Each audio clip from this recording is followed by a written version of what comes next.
Hello, sawadee-kap to kuna kap. So, daily life na naman tayo guys. So, andito ako ngayon sa isang harap ng condominium. Choksai Sea. So, ay Sisipet. Kita ko sa inyo dito guys kung ano ang mga itsura ng mga restaurant guys. Ito yung mga itsura ng restaurant dito guys. Yan. So, this time it's 4 o'clock in the afternoon. So, wala pa masyadong mga nagbibenta. So, yan yung Palm Condo, Choksai Sea.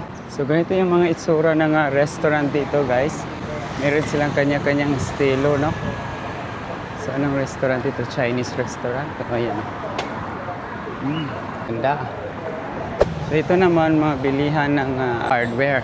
This is how their shop looks like, restaurant. Dikit-dikit yan, may mga restaurant. So, wala pa masyadong tao dito guys because it's around 4 o'clock. So, normally, the restaurants or this road will be very busy around 6 or 7. Now we are in Choksai, Sisipsi. Cute ng bicycle. Yes, tirik na tirik yung araw guys. So, diba? 4 o'clock na guys, so nag-rush hour na for uwian na ng mga estudyante yan.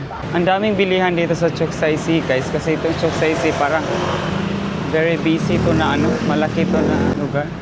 Maraming mga establishment dito guys. So yan mga papasok na yan guys, apartment na yan guys. Mga apartment. So, may mga cellphone, ice cream shop.